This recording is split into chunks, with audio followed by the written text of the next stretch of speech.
Today, we're stepping into a quiet, thoughtful space, really one that's dedicated to reflection. Hmm. We're focusing on a theme that I think cuts right to the heart of intentional living. Don't waste another year. And our mission today, based on the material we've gathered, it isn't to deliver some big dramatic warning. Right, no guilt trips. No, exactly. It's Well, more of a gentle but firm invitation to look closely at the architecture of our lives. and specifically, how easily that precious time just slips away. Right. How we don't achieve the alignment we're really looking for. We're diving deep into the psychology of, well, self-awareness and intentionality. I think that distinction is so crucial because when people hear wasting a year, they immediately think of like a monumental mistake. Oh, absolutely. This spectacular failure. Yeah, quitting a job or a year spent doing absolutely nothing. But the behavioral research we looked at suggests the losses, it's far more subtle than that. That is absolutely the core insight. Time is so rarely wasted in these, big dramatic ways. Yeah. More often, a year is just. It's lost quietly, almost invisibly. And it's through two main culprits: delays and these small, unexamined habits. Please, okay. We postpone the big decisions. We tell ourselves that a difficult conversation can wait. And we just sort of drift through months on autopilot. That's I'll start next month feeling. Exactly. I'll deal with that later. And it's that collection of tiny, unnoticed moments of inaction that's the true invisible loss. That hits so hard because it's so much more relatable than the big failure story. It's the quiet drift that gets us. So if we want to start this journey, where do the sources say we should even begin?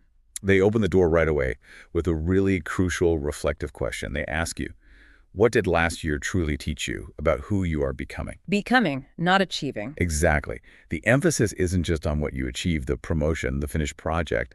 It's about what you discovered, about your own strengths, your fears, your resilience, and, the emotional patterns you just keep repeating. That really shifts the focus from external metrics to internal knowledge. And I guess if we can answer that honestly, we get the clarity we need to face the next big theme, which is this hidden cost of waiting. Right. And we are all masters of deferral. We wait for the right moment, don't we? Always. The perfect time, the ideal circumstances before starting literally anything new. A fitness goal, a creative project, a career move. And waiting can sound so prudent, so smart. It implies patience and strategy. So how do we know the difference between being psychologically blocked and just being careful? That is an excellent, necessary question. So prudence is a conscious choice. Right. It's based on external data, right? The market isn't right, the funds aren't there. Okay, measurable things. Yes. Yes. Psychological blockage is waiting because of an internal emotional hurdle. Here's the trap. Waiting for the right time can turn into a psychological habit. It becomes your default mode just to stay comfortable. The cage of comfort. Precisely. Postponing action feels safe. It demands nothing from you but the status quo.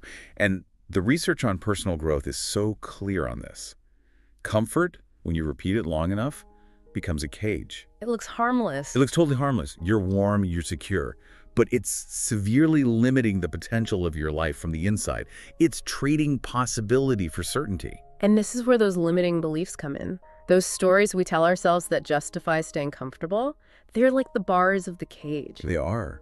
I mean, think about the phrases we use. I'm not ready. I need more experience. Or my favorite, I just don't have enough time right now. They feel so protective, like you're saving yourself from failure. They do. They feel like they're saving you from humiliation. Mm-hmm. What they're actually creating is this massive emotional inertia. It's that state of internal heaviness where even thinking about taking a small step feels overwhelming. And the consequence of that delay, it isn't neutral. That's another point that really stood out to me. The cost of waiting actually gets bigger over time. Yes. It's an accumulating weight. The longer you put off a really important conversation, or the longer you avoid the first step of a project you care about, the heavier that idea becomes in your mind. It's like the weight of the unrealized potential just builds up. It does. And the energy you spend avoiding it adds to the weight.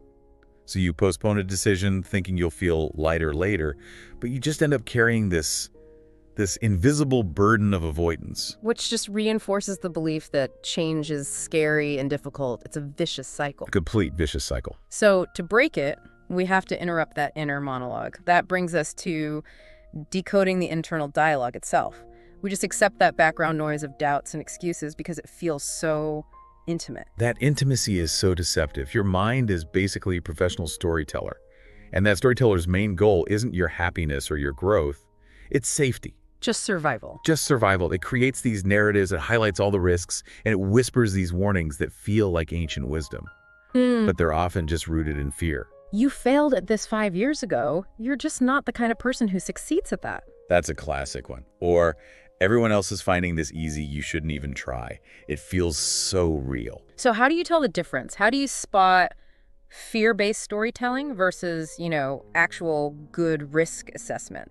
You have to understand that these aren't facts. They're often just deeply ingrained cognitive patterns. Mental shortcuts. Exactly. Yeah. Mental shortcuts developed years ago. Maybe you were criticized publicly as a kid, so your mind created a role. Never expose yourself unless success is 100% guaranteed. And that rule just runs on autopilot for decades. Completely on autopilot. It guides your choices without you even consciously reviewing it, and it keeps you trapped. So the goal isn't to silence the storyteller, which sounds impossible. It is impossible. It's to recognize that it's just telling a story. That's it. The opportunity is in mindfulness. It's just noticing the pattern and creating a tiny but really powerful space between the thought and your action. That awareness is freedom. So when that voice whispers a warning, You have to ask the question, is this thought actually protecting me, or is it just limiting me? If you can just observe the thought, like a cloud passing by, instead of treating it like it's carved in stone, you get your power back. You get to choose your response. And once we've done that, we can actually move. Because the next huge misconception to get rid of is that confidence has to come first. We wait to feel ready. But all the research suggests confidence grows because we acted. That's the momentum effect. It's a bedrock of behavioral science. You don't need a perfect plan to start. You just need a small, imperfect step, a tiny something. Something your logical brain can't argue with. Exactly. And when you take that step, your brain sees it. It interprets it as evidence of your intention, of your capability, and action creates more action. Movement creates resilience. And the reverse is true, isn't it? Stagnation just drains your strength. The longer you wait, the heavier everything feels, and the less you believe you can actually change. Absolutely. The key is consistency over perfection. Think about learning a difficult skill. The fastest learners, they're the ones who are willing to speak or build or try, even with mistakes. They're building confidence through the action itself. Yes. They treat action as valuable information, not as some big test of their self-worth. So, micro actions, not grand gestures. Yes. If you're building a habit, waiting for motivation is a recipe for failure. Choose an action so small it feels almost ridiculous. Like reading 2 pages. Or meditating for 60 seconds, writing 2 sentences. It immediately breaks that psychological barrier. Perfection is not the requirement. Consistency is the currency of self-trust. And this isn't just for personal goals, right? It applies directly to our relationships. We wait for the perfect emotional state to address an issue. And waiting 1,000 hours just creates more distance. But one small, honest, intentional act, one text message, one apology, one honest sentence spoken without expectation, they can create a shift that hours of agonizing never could. Transformation always begins with tiny acts of courage. That first step, whether it's sending an email you dread or writing the first paragraph of that book, it just signals to your mind, I am moving. I am capable. And once that signal is sent, we have to make sure we're moving in the right direction. Which means looking at the whole architecture of our lives, revisiting our priorities. And specifically, that tension between the urgent and the important. This is where most years are silently lost. The urgent shouts. It screams for your attention. The overflowing inbox, the deadline, the family obligation. It fills up the day, and it gives you the feeling of being productive. But it's just busyness. Right, because the important whispers. These are the things that really make a good life. Your health, your relationships, personal development, deep creative work. They don't force their way onto your schedule. You have to consciously place them there. And that's exactly how a year disappears. We consistently pick the urgent task over the important goal. We fill our days with productive clutter. And then we look back and realize we've neglected the things that actually feed our soul. And that leads to this feeling of emptiness. So we need to check our inner compass. Are the goals we're chasing actually our own authentic values? That is a critical gut check. So many people are pursuing goals that are, well, they're borrowed, inherited from family, or dictated by society. Right. Your goals have to be honest, even if they aren't dramatic. If a goal doesn't connect deeply to you, achieving it will still leave you feeling empty. You'll wonder why the success didn't feel like success. This also makes me think about how we frame our time. We often use our responsibilities as an excuse to neglect our own development. And we need to see them as reinforcing each other, not competing. Redistributing your energy means finding ways for both to coexist. So taking an hour for your mental health isn't selfish. No, you're not sacrificing your family. You're becoming a more resilient, present person for them. It's about consciously designing your life instead of just reacting to it all the time. And a huge part of that design is subtraction. We always think change means adding new things, but the material we reviewed really emphasizes the need to let go. Letting go is about releasing all the emotional clutter that's taking up your mental bandwidth. Old dreams that don't fit anymore, outdated obligations, and especially identities we built years ago just for safety. And that requires what the sources call psychological flexibility. Yes, the ability to adjust and reshape your inner world. To accept that you don't have to be the person you were last year, or even yesterday. Let's get specific on two things the sources say we have to release. First, perfectionism. We often see it as a strength. Perfectionism is almost always fear in a fancy costume. It creates impossible standards so you never start or you never finish because it will be flawless. It replaces the joy of creating something with the anxiety of being judged for it. So letting go of perfectionism isn't about lowering your standards. Not at all. It's about allowing yourself to be human. Accepting that mistakes are just data points. It gives you the freedom to move forward. And the second thing to release, past regrets and guilt. Carrying those is like a self-punishment that never ends. It's just a constant energy drain. Self-forgiveness is one of the most powerful things you can do for yourself. You just have to accept, I did the best I could with the awareness I had at the time. And that reclaims all the energy you were spending beating yourself up. Exactly. Failure is not a final judgment. It is simply information. Reframing it like that is essential for growth. So once we've let go of the clutter and we found our honest values, how do we actually design the next year? We know it's not about a rigid list of resolutions that we abandon by February. Absolutely not. Intentional planning is about choosing a direction, an inner orientation, not a concrete, rigid map. And the most practical suggestion is to choose a theme for the year, a single word or phrase. A theme, not a checklist. How does that work in practice? Well, if you choose a theme like courage, it influences all your decisions. You get a risky opportunity, you ask, does this align with courage? If you choose discipline, your actions are guided by sticking to small routines. Or connection. Right. You prioritize time and honesty with loved ones. A theme acts like a compass. It keeps you aligned, even when things inevitably change. And tied to that theme is the power of a single focus.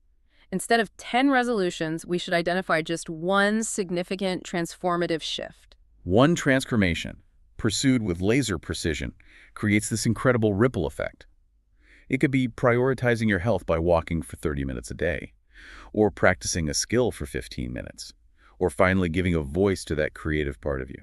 Focusing on one thing lets you actually dedicate your energy effectively. It proves to yourself you can follow through. Exactly. So to make this really actionable, let's do the visualization exercise suggested in the sources. I want you to take a moment, maybe close your eyes, and picture yourself 12 months from now. Okay. Picture yourself walking into a room where your future self is sitting. And just notice the difference between the two possible outcomes.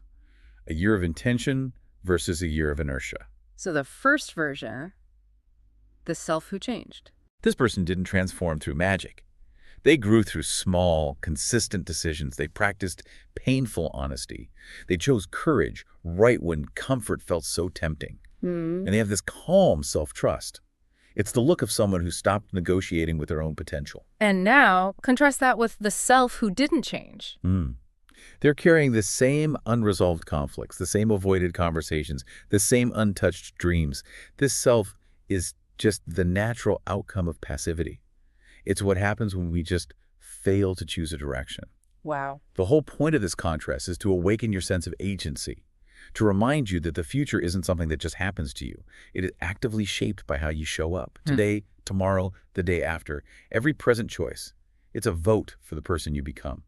Your future self is waiting for your participation. That's such an impactful way to think about it. It is. We've journeyed through understanding that invisible loss, decoding the cage of waiting, and creating real momentum through small, imperfect actions. So before you move on with your day, we want to invite you to choose one intentional action that aligns with that future self you want to be, and commit to taking it this week. And it doesn't need to be dramatic. Not at all. It could be sending a difficult email, writing that first terrifying paragraph, or just setting a boundary with someone you love.